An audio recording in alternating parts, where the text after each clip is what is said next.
Quero convidar uma pessoa muito especial a vir aqui à frente conosco, a doutora Inês Meirelles. Ela aceitou nosso convite de estar conosco os próximos domingos, falando de coisas muito importantes para a gente. Inês, eu quero muito agradecer a sua presença conosco. A Inês é psicóloga e ela frequenta uma comunidade adventista como esta, no bairro da Concórdia. Sim. Inês, eu gostaria de orar com você agora, dedicando a sua vida, esse ministério que você exerce, e que as pessoas, ao ouvirem o que você tem a dizer, elas possam sair revigoradas daqui. Amém. Que as pessoas possam se sentir tocadas pelo Espírito Santo, mas que seja real mesmo, sabe? Que a gente ouça a voz de Deus conosco. Então eu vou orar nesse momento. Você fecha os teus olhos. Senhor, muito obrigado, porque no meio de tanta coisa, o Senhor nos separa para entrar em contato com as tuas coisas, Pai. Senhor, nós agradecemos pela vida da Inês, pelo ministério que ela tem exercido, que tem marcado vidas, por uma nova perspectiva, por uma nova situação. E nos próximos domingos, sempre às 7 horas, Senhor, ela estará conosco.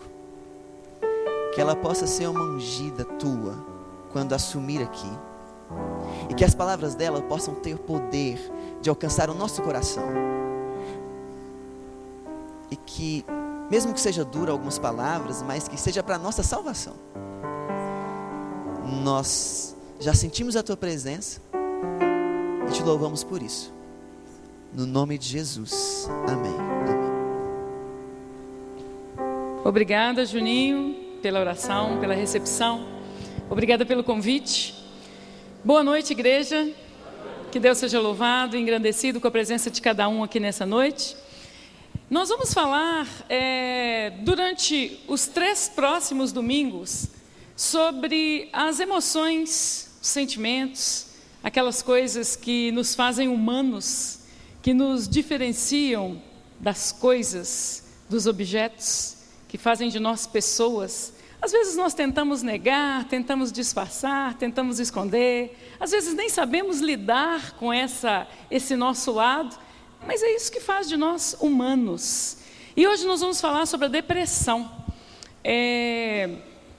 A depressão tem sido comentada, tem sido tema de estudos científicos, de estudos da indústria farmacêutica, tem sido debatido em congressos, em encontros e, principalmente, tem sido encontrada nos centros de saúde, nos consultórios, nos atendimentos, nos hospitais, porque é uma doença que está crescendo, sempre existiu, mas está crescendo.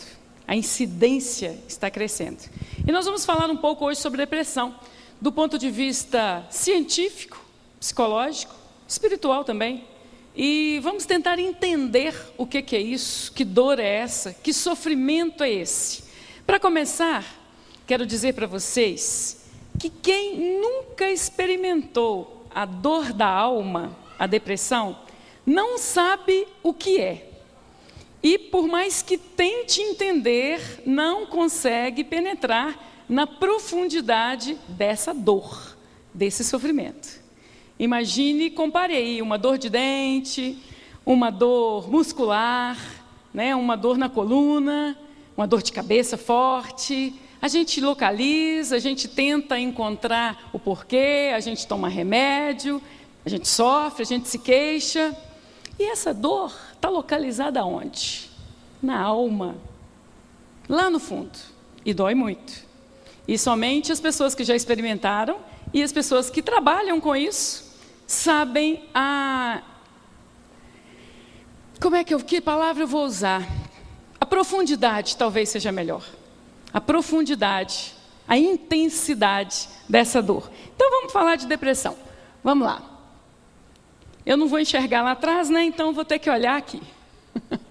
Pode passar, por favor. Prestem atenção nesses versículos bíblicos. está em Romanos, no capítulo 8, 22 e 23. Presta atenção que nós vamos usar isso aí ao longo da nossa fala. Pois sabemos que até agora a criação geme e sofre dores como aquela que está para dar à luz. E não só ela, não somente a criação, mas nós que temos as primícias do Espírito, também gememos em nós mesmos, esperando a adoção, a saber, a redenção do nosso corpo. O apóstolo Paulo está dizendo que a criação geme, sofre, e que nós também, os que têm as primícias do Espírito, também sofrem. Sofremos enquanto esperamos uma mudança radical, a nossa redenção. Vamos avançar? Bom, desde a antiguidade, do século 7 a.C., os primeiros escritos que temos, os primeiros relatos históricos, os filósofos já falavam sobre uma doença mental, uma doença emocional. Então, muito antigamente, alguém já conseguia perceber que haviam doenças orgânicas, físicas, e havia uma doença estranha, uma doença mental, uma doença psíquica, uma doença emocional. Hipócrates, o pai da medicina, viveu de 460 a 370 a.C., nomeou de melancolia uma doença cujo principal sintoma era a tristeza crônica. Hipócrates chamou de melancolia uma doença que sintoma que é? Dói o quê? Dói aonde? Uma tristeza crônica. Na Idade Média, acreditava-se que essa doença, a doença da tristeza crônica, era uma doença espiritual. Prestem atenção nesse detalhe.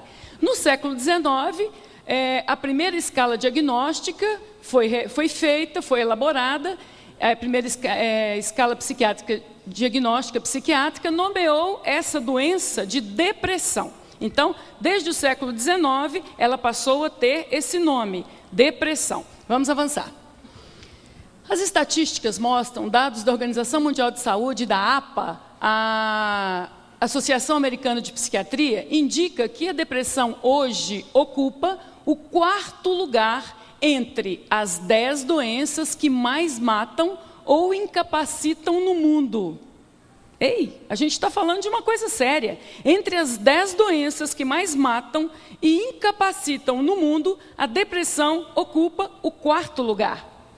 Em 2020, daqui a apenas 8 anos, 7, 8 anos, as perspectivas da Organização Mundial de Saúde, as pesquisas indicam que a depressão vai ocupar o 2º lugar, perdendo apenas para a isquemia do coração. Então, daqui a poucos anos, a previsão, acompanhando a curva de evolução da doença, a previsão é que daqui a poucos anos vai se tornar a 2ª doença que mais mata e incapacita no mundo, perdendo apenas para as cardiovasculares. Pode avançar. Mas, afinal, o que é isso? O que é a depressão? É uma doença catalogada na Classificação Internacional de Doenças, o CID-10, como desordem psiquiátrica caracterizada por baixa geral do humor. Descrição científica da depressão, baixa geral do humor. E aí eu quero começar a dizer para vocês que não é tristeza simplesmente. Todo mundo que tem emoções, que tem sentimentos, que tem história de vida, que tem relacionamentos, que tem ganhos e tem perdas nessa vida, que envelhece, que adoece, enfim, todos nós temos tristezas ao longo da vida. Algum problema em ter tristeza? Não, tristeza é normal, né? Eu não vou comemorar e soltar foguete porque eu bati meu dedão do pé e está doendo. A gente às vezes fica triste, porque eu briguei com um amigo que eu amava tanto e a gente foi mal compreendido e teve um desentendimento. A gente fica triste. Estar triste é normal, é nosso, é humano. Depressão não é isso, é muito mais do que isso. Não é simplesmente uma tristeza, não é luto, diferente do luto, não é solidão, não é saudade. Essas coisas são normais. Não é ausência de força de vontade. Não é ausência de força de vontade. Guarda isso. Vamos avançar. Quais são os sintomas que caracterizam a doença chamada depressão? Isso em grande escala. Perda de energia e vigor, desânimo, lentidão, tristeza, pessimismo, desesperança, sentimento de pesar e de fracasso, dificuldade de concentração, alteração do apetite e do sono, pensamentos de morte. Isso aí são alguns sintomas, os principais sintomas da doença depressão. Precisam acontecer juntos, a pelo menos 3 ou 4 deles, num período prolongado, por mais de 4 semanas, 2 meses, para a gente começar a pensar em diagnosticar depressão. Imaginem como viver a vida sem energia, sem vigor, desanimado, lento, triste, sem capacidade de se concentrar, desanimado, pessimista, sem acreditar no futuro, sentimento de pesar, de fracasso. Algumas pessoas comem muito, outras param de comer. Algumas pessoas dormem muito, outras param de dormir. E pensamentos de morte. A depressão é uma dor tão profunda e dói tanto que a pessoa começa a pensar na morte como alívio. Terrível, né? A pessoa pensa, se eu morrer, eu paro de sentir essa coisa horrível que eu estou sentindo. Isso é depressão. Pode avançar, por favor? Quais são os prejuízos econômicos, já que nós falamos que é a 4ª entre as 10 doenças que mais incapacitam e matam no mundo? Quais são os prejuízos econômicos da depressão no mundo moderno? Baixa produtividade, o depressivo não tem a mesma capacidade de produzir no seu trabalho, baixíssima criatividade, aquela pessoa que não consegue inovar, pensar em nada novo, até pelas características do pensamento, né, de desvalia, de desesperança. Pessoas que estão sempre faltando ou se atrasando no trabalho, comorbidade alta. O que é comorbidade? Doenças que se associam à depressão.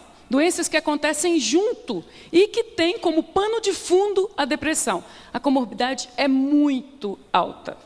Até infecções oportunistas, infecções simples, oportunistas, acometem muito mais uma pessoa depressiva do que uma pessoa não depressiva. Então é muito comum a sobrecarga nos serviços de saúde. É muito comum essas pessoas chegarem no centro de saúde, gripa todo mês, sinusite, dor de garganta e mais um monte de coisa. Porque vão, dor no estômago, gastrite, desarranjo intestinal, enfim. Porque são coisas que estão associadas à depressão. A comorbidade é muito alta. Uma pessoa depressiva, ela tem uma chance muito grande de adoecer do corpo mesmo. Por quê? Por causa da doença, da dor da alma. Vamos avançar? Quais são os prejuízos sociais e relacionais da depressão? A pessoa deprimida não tem prazer no convívio social, não se alegra com amigos, tem dificuldade de frequentar a escola, de frequentar a igreja, não se interessa por manter conversas e diálogos, prefere ficar sozinha, se isola e perde o interesse sexual. Então, além dos prejuízos financeiros da depressão, uma pessoa depressiva tem prejuízos de relacionamentos e prejuízos sociais. A tendência de uma pessoa depressiva é se isolar, é ficar longe dos outros, porque ela não tem a mesma vontade de sorrir, ela não acha nada engraçado, ela vai se afastando, vai se isolando. Vamos seguir? Prejuízos emocionais. Agora, prejuízo para a própria pessoa. Intenso sofrimento emocional. Desde o início estou falando com vocês. Trata-se de uma dor muito intensa. Baixa autoestima. É aquela pessoa que não se ama, duvida da sua própria capacidade, do seu próprio valor pessoal, duvida que seja possível fazer as coisas. Uma pessoa que tem baixa autoestima, frustração consigo mesmo e com a vida, tem a sensação de que não é isso que queria viver, não é essas coisas que queria fazer, se sente deslocado, não acha o seu lugar nesse mundo, falta de perspectivas, sente isso tudo e olha para o futuro, ainda vê o futuro sombrio, ela não tem perspectiva de melhora, ela não enxerga a saída nesse túnel escuro onde ela está vivendo. Aí vem o desejo de morte, que eu estava falando para vocês agora. É uma pessoa que começa a enxergar a morte como um alívio, porque a existência, viver, é tão doloroso que a pessoa começa a pensar que morrer vai ser melhor. E aí, nos casos mais graves, vem sim a ideação suicida. O que é a ideação suicida? Quando a pessoa começa a pensar numa forma de morrer. Se eu fizer isso, eu morro. Será que morro com dor? Será que morro sem dor? Quem será que vai chorar? Como é que vai ser? A pessoa começa a pensar num jeito de adiantar a própria morte. Pode avançar. E tem mais. E isso é grave. Preconceitos sociais e principalmente religiosos. Muitas pessoas, muitos de nós, por desconhecerem a depressão como doença, tratam o depressivo como um fraco, um perdedor, um preguiçoso, sem fé, com pouca ou nenhuma força de vontade. Sabe o que acontece? Isso é muito cruel. Muito cruel, porque se a pessoa já está profundamente triste, desanimada, sem perspectiva, sem esperança, no escuro, você ainda vai dizer para ela, que desânimo é esse? Levanta a cabeça, você é um fraco, você é um perdedor. Só piora a situação, é mais ingrato, é mais um foco de sofrimento para o depressivo, dizer para ele que é falta de fé, né? Que é isso, que é aquilo. Cuidado, você pode fazer a pessoa sofrer ainda mais quando ela está depressiva. Vamos. Depressão e suicídio. Dados da Organização Mundial de Saúde mostram que 1 milhão de pessoas morrem por suicídio a cada ano no mundo. 1 milhão de pessoas morrem por suicídio a cada ano no mundo. Uma pessoa a cada 40 segundos. Sabiam disso? Terrível, não? 15 milhões de pessoas tentam o suicídio a cada ano. 15 milhões de pessoas querem pôr fim na própria vida. E 1 milhão delas realmente consegue. E morrem por suicídio. E esses dados, esse suicídio está diretamente ligado à depressão, à doença. Vamos? Agora, espera aí. O que provoca? O que é isso, afinal? Dor da alma? Como assim? O que está errado com essa pessoa?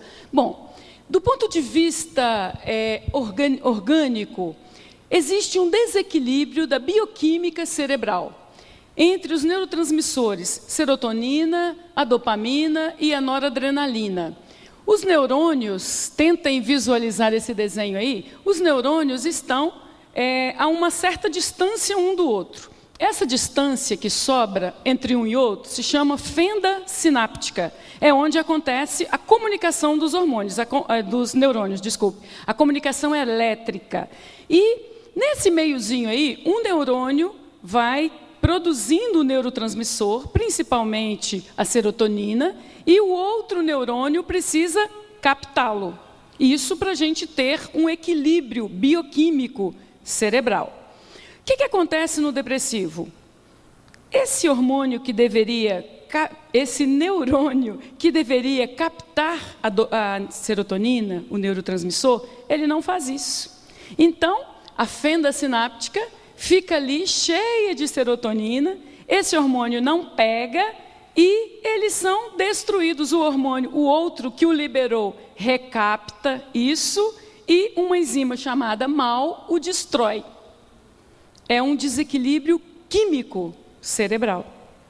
Isso provoca, esses hormônios ou esses neurotransmissores, eles são responsáveis pela sensação de bem-estar, de prazer, de alegria, de conformidade com a vida, enfim, de bem-estar. Quando falta isso nos neurônios, a pessoa começa a se sentir profundamente incomodada, triste, sem esperança e todas aquelas características lá que eu falei com vocês da depressão. Então, embora a depressão seja uma dor da alma, ela é um processo orgânico. Por isso, doença, né? Agora, por que esses neurotransmissores, por que essa fenda sináptica, por que esses neurônios começam a não funcionar direito? Por que se perde a serotonina? Por que ele não funciona normalmente? Um libera, outro capta e a gente fica bem e feliz o tempo todo? Bom, agora sim, nós entramos em fatores sociais, fatores biológicos hereditários e fatores psíquicos. Essas três coisas alteram a química cerebral, podem alterar a química cerebral, produzindo a depressão. Vamos avançar? Em termos de exigência social, olha isso. Todos nós temos que ser bem-sucedidos, profissional e financeiramente, bonitos, magros, elegantes, inteligentes, alegres, divertidos, bem-humorados. Nós precisamos adiar o envelhecimento a qualquer custo. Nós precisamos ter habilidade com a tecnologia, com os eletrônicos. Nós precisamos ser isso, ser aquilo e ser aquilo. A gente dá conta disso tudo? Ninguém dá conta disso tudo. E aí, a sociedade cobra isso. Para você ser uma pessoa legal, uma pessoa bem resolvida, uma pessoa de bem com a vida, você tem que ser isso tudo aí. Puxa vida, ninguém consegue responder a todas as exigências sociais. Então, a gente começa a correr, a trabalhar mais, a andar de um lado para o outro, a desconfiar da nossa própria capacidade. A gente começa numa corrida louca, uma vida louca, a gente deixa de valorizar as coisas simples da vida, porque não dá tempo, a gente não tem tempo nem para abraçar um amigo, telefonar já era, mal uma mensagem, um e-mail, né? E olhe lá de vez em quando. Enfim, as exigências sociais, as exigências da vida moderna vão afetando as nossas emoções. Vamos lá. Fator genético ou biológico, hereditário. Olha isso. Entre gêmeos idênticos, se um apresenta depressão, o outro tem 70% de chances de também se tornar depressivo. Então, a gente já está falando de uma outra coisa. A gente não está falando que é só a pressão da vida moderna. Tem outra coisa envolvida ali. Gêmeos idênticos, se um tem, 70% de chance do outro também ter. Então, tem sim um fator biológico. Quando uma pessoa tem o pai, ou a mãe, ou um irmão depressivo, ela tem 15% de chances de se tornar depressiva. Pai e mãe juntos, esse percentual sobe para 40%, avós e tios 7%, e quando você não tem ninguém depressivo na família, a sua chance de se tornar depressivo, o seu risco de se tornar depressivo, é como a população comum, de 2%. Vamos avançar. E fatores emocionais? Eu disse que são fatores sociais, biológicos, hereditários, e fatores emocionais ou psíquicos. O que pode provocar, em termos psíquicos, levar à doença da depressão? Traumas psicológicos, perdas reais ou imaginárias. E eu coloquei ali imaginárias porque, às vezes, a depressão começa a partir de uma perda real. Quando a gente perde alguém, por exemplo, quando a gente ama alguém e a gente perde, essa pessoa morre ou vai embora ou nos abandona, o nosso cérebro precisa se reorganizar para lidar com aquela falta, ok? Precisa, então a gente passa um tempo triste, chorando, pensando naquela pessoa, às vezes com saudade, às vezes com raiva, uma série de emoções que se misturam dentro do nosso psiquismo, e isso demora um tempo. Isso são perdas reais, e geralmente, isso é o luto. Geralmente dura aí 6 meses, 1 ano, aí o nosso cérebro consegue se reorganizar com a ausência daquela pessoa, e a gente continua a vida. Quando, depois de 6 meses, passou todo esse processo, o seu cérebro não conseguiu se adaptar a essa perda, então, e você continua profundamente triste, aí nós estamos falando, começando um processo que pode se tornar uma doença, a depressão.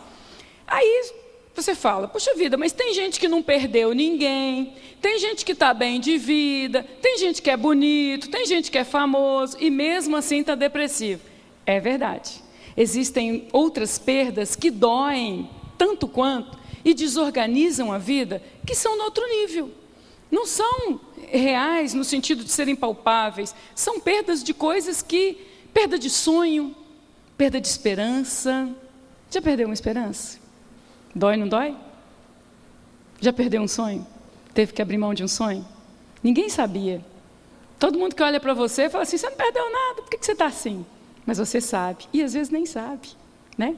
Então, perdas às vezes emocionais, às vezes até imaginárias, baixa autoestima, sentimento de inadequação. Isso aqui é uma coisa muito interessante, que acontece muito. Tem pessoas que não se acham adequadas a lugar nenhum. Quando tem uma turma de amigos, todo mundo conversando e rindo, ela quer falar alguma coisa, ela pensa, será que você é adequado? Nossa, que babaca, que bobeira, o que os outros vão pensar? Sabe, uma pessoa que se sente inadequada no trabalho, incapaz, não dá conta. Então, esse sentimento também pode conduzir a pessoa a uma depressão. E desvalia do eu. Aquelas pessoas que não têm um eu forte e consistente, que não sabem o valor que têm, que acreditam que não tem valor nenhum, também são fatores fortes para influenciarem numa depressão, fatores emocionais. Vamos. Como é que se trata uma depressão? Diagnóstico por um psiquiatra, tá? É muito comum as pessoas ouvirem o outro falar, nossa, você está com depressão. Fulano estava assim, era depressão. É doença, precisa ser diagnosticada por um médico. Às vezes, nós no consultório, os psicólogos, fazemos esse diagnóstico e encaminhamos para um psiquiatra que trabalha com a gente, nosso colega e da nossa confiança, para ele avaliar também e mandamos o nosso parecer. Agora, as pessoas comuns não podem fazer esse diagnóstico, você pode estar correndo risco, principalmente se você se atrever a mandar tomar um remedinho. Né, doutor Marcos? Não, meu colega estava assim, tomou esse remedinho aqui, foi uma beleza. Toma, faz isso não, isso é grave, isso é perigoso, tá bom? A medicação A depressão é tratada com medicação reguladora da bioquímica cerebral, vendida sob prescrição médica. E a depressão é tratada também com as psicoterapias. Essa medicação antidepressiva, nós vamos falar dela aí agora, só pode ser vendida com prescrição médica, tem que ser usada com um acompanhamento, tá bom? E ninguém pode se automedicar ou receitar para o vizinho. Está proibido isso. Essa medicação, a forma dela atuar, lembra que eu mostrei para vocês ali a questão dos neurotransmissores, dos neurônios, da fenda sináptica? Então, essa medicação vai fazer aquele neurônio que pega de volta. Pode passar o próximo, eu vou mostrar para vocês. Como funcionam os antidepressivos modernos? Os medicamentos impedem a recaptação da serotonina pelo neurônio transmissor e impede a sua destruição pela enzima MAO. Então, o hormônio, ele libera a serotonina, o outro, se não pegar, ele vai recolher de volta e vai destruí-la. Tipo assim, não precisou, eu pego de volta e acabo com isso. Esses medicamentos vão impedir que esse neurônio pegue de volta e destrua. Então, a fenda sináptica vai ficar lotada de serotonina, de endorfinas, de dopaminas, até que o outro neurônio preguiçoso resolva captar isso. Então, é assim que funciona o antidepressivo moderno. Como é que funcionam as psicoterapias? A fala propicia compreender traumas, elaborar os lutos, lidar com as perdas e as incompletudes, a incompletude humana. Se reposicionar diante da vida. Ao falar, a pessoa se ouve, reavalia, pensa. As intervenções do psicoterapeuta lançam luz onde não havia compreensão. A fala escuta terapêutica pode promover o esvaziamento da dor represada e trazer alívio. É assim que funciona uma psicoterapia. Muitas pessoas perguntam, mas eu não vou tomar remédio, não? Eu só vou ficar falando aqui? A psicoterapia funciona assim. Falando, você vai compreendendo, você vai se ouvindo, você vai dando outro significado aos seus traumas. E é lógico que, às vezes, a gente precisa encaminhar o paciente, sim, para o psiquiatra, e a gente trabalha muito junto com o psiquiatra, com a medicação. Vamos avançar. Como ajudar uma pessoa depressiva? Eu tenho certeza que entre vocês aqui tem pessoas que são depressivas, que já tiveram alguns episódios depressivos, que conhece alguém, que convive com alguém depressivo. Como é que você pode ajudar essa pessoa? Não faça diagnóstico ou prognóstico. Não faça o diagnóstico. Isso é depressão e vai acontecer isso e isso e isso. Não, você não pode fazer isso. Esqueça a autoajuda. Sabe aquele negócio assim que a gente fala, não, mas você está em você a força, você pode, você consegue. Acorda todo dia de manhã e faz um pensamento positivo. Esquece quando for doença, tá? Ouça.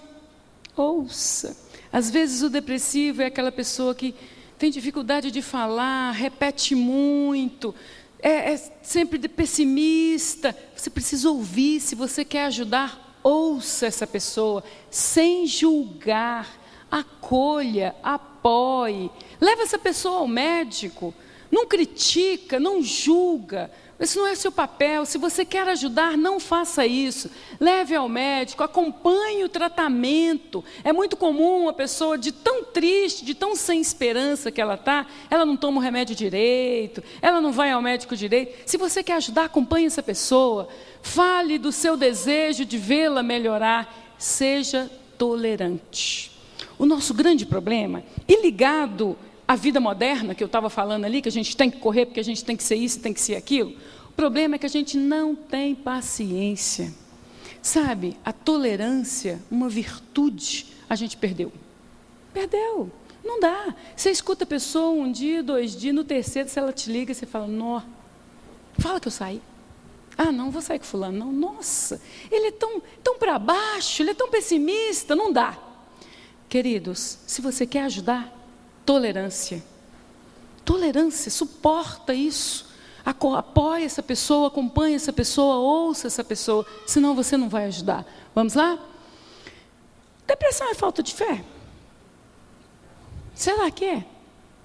Vocês lembram lá o primeiro versículo que eu apresentei para vocês, dizendo que a criação geme, sofre dores, como aquela que está para dar à luz, e até nós que temos as primícias do Espírito, também gememos e sofremos enquanto esperamos a nossa redenção? Lembra que eu li isso para vocês? Então, queridos, para com isso, de dizer que é falta de Deus, é falta de fé, é falta de oração. Para com isso. Isso não é justo, isso é cruel com uma pessoa deprimida. Depressão é doença, não é falta de fé, é doença. Vamos lá. Crente fica deprimido? Crente tem pressão alta? Tem? Crente tem diabetes? Pois é, crente também fica deprimido. É doença, tá bom? Então, vamos parar de pensar e de julgar as pessoas. Pode avançar. Agora, tem uma coisa que é absolutamente verdadeira. Crente lida muito melhor com essas coisas. Olha lá, a fé influencia no tratamento ou na cura da depressão? Será que influencia? Claro que sim. Pesquisas realizadas por universidades americanas comprovam que os religiosos têm menos envolvimentos com álcool e drogas, são menos ansiosos e têm menos medos, têm processo de recuperação pós-cirúrgico ou de internação hospitalar acelerado, tem maior facilidade de sair de processos depressivos e tem muito menos chances de se suicidarem. Então, a fé ajuda? Claro que ajuda. Muito. A oração ajuda? Claro. A esperança em Deus ajuda? Claro que sim. Muito. Tá? Então, assim, a depressão não é falta de fé, mas a fé ajuda o depressivo a lidar com essa doença, com essa dor e a sair desse processo depressivo. Vamos lá. Agora, por que a gente sofre assim? Por quê? Por que existe uma doença tão cruel, essa tal de depressão? Sabe por quê? Está lá em Apocalipse 12:12. Ai dos que habitam na terra e no mar, porque o diabo desceu sobre vós com grande fúria, sabendo que pouco tempo lhe resta. Algumas pessoas falam, mas os crentes gostam de culpar o diabo por tudo. Porque tudo que acontece, os crentes falam que é o diabo. É mesmo, é verdade. Deus não nos fez para adoecer, para sofrer, para morrer, para chorar, para as perdas. Deus nos fez para a vida, para a alegria, para o louvor, para ser feliz. Mas quando o homem, usando da sua liberdade, escolheu conhecer o mal, Deus tinha dito para ele, falou, olha, conhece o mal não, o mal é muito ruim, é muito sofrimento, coisas que você nem imagina. Fica aqui comigo, não mexe com o mal, não. Eu quero que você conheça somente o bem. Eu não quero que você conheça o mal. Deus sabia até onde podia ir o mal. E o diabo chegou para o homem e disse para ele: Deus não quer que você seja como ele, conhecedor do bem e do mal. Era verdade?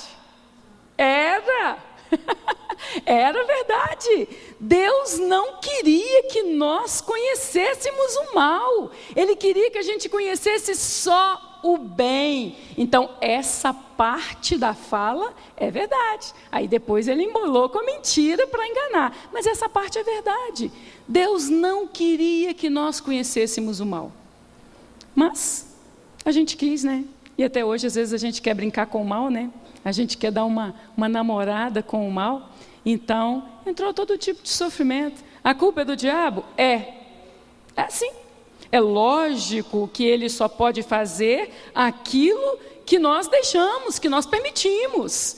Porque nós temos a proteção de Deus à nossa mão para a gente se proteger de tudo isso.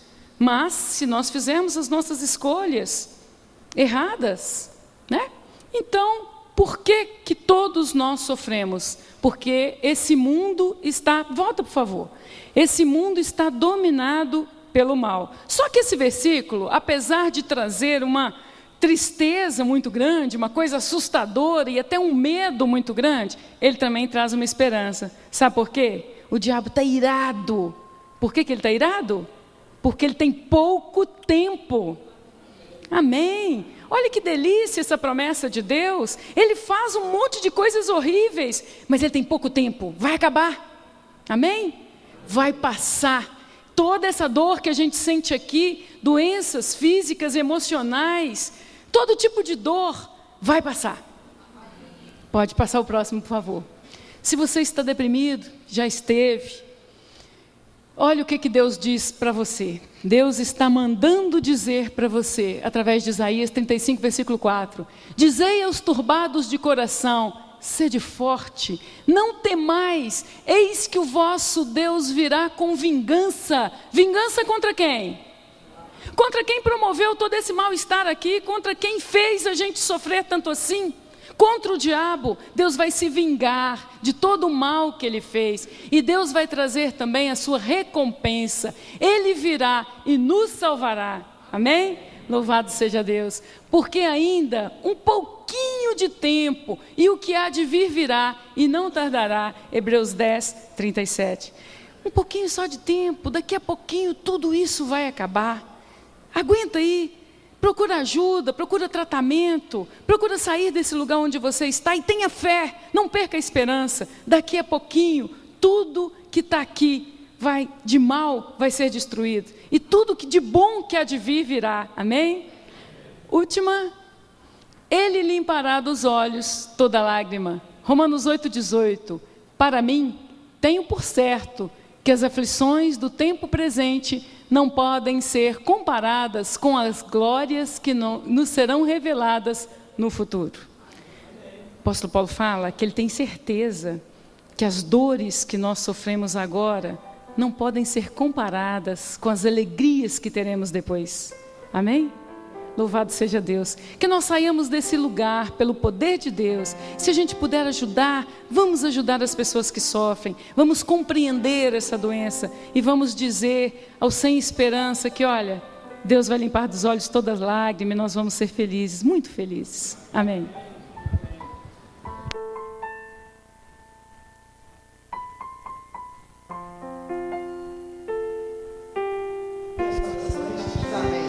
Eu também. Então fica de pé. A Inês vai orar conosco agora. E que bênção, que bênção. Deus seja louvado. Seja Deus. E aí, semana que vem, nós continuamos o tema da semana que vem. Então, semana que vem, Dia das Mães. A relação mãe-filho, ela é romantizada aí pela mídia e tal, mas às vezes ela é tensa também, né? Nós vamos falar de emoções positivas, emoções negativas, perdão, enfim. Vai ser muito legal. Então vamos desafiar o pessoal. Vamos. Para trazer alguém que está precisando de ouvir isso. Ok. Então, quem vai se esforçar essa semana para trazer aquele seu vizinho que está precisando, aquele seu colega de trabalho. Você tem que ser um canal de bênção na vida das pessoas que estão do seu lado. Então faça um esforço, vamos fazer o esquema da carona e traga para ser abençoado no nome de Jesus.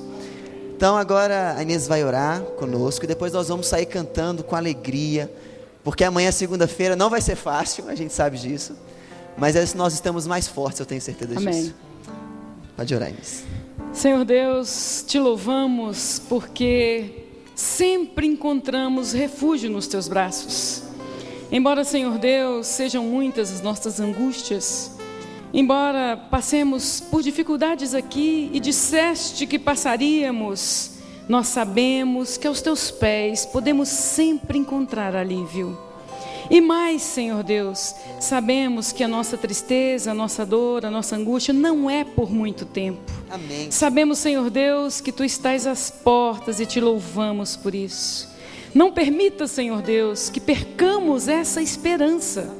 Não permita, Senhor Deus, que as lutas da vida, quer sejam doenças, quer sejam problemas, dificuldades, que nada disso embace, lance escuridão sobre essa esperança forte e vibrante que temos na Tua volta.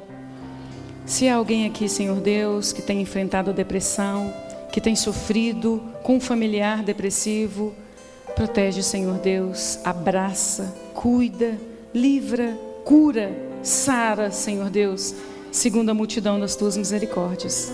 Leva-nos em paz agora para as nossas casas, dê-nos uma semana abençoada, que o Seu Espírito fale todo dia no nosso coração, que nós reservemos algum tempo para pensar nas Tuas bondades, nas Tuas maravilhas, e traz-nos de volta ao Teu templo, a Tua presença no sábado, no domingo e sempre que estejamos desfrutando das bênçãos dessa presença.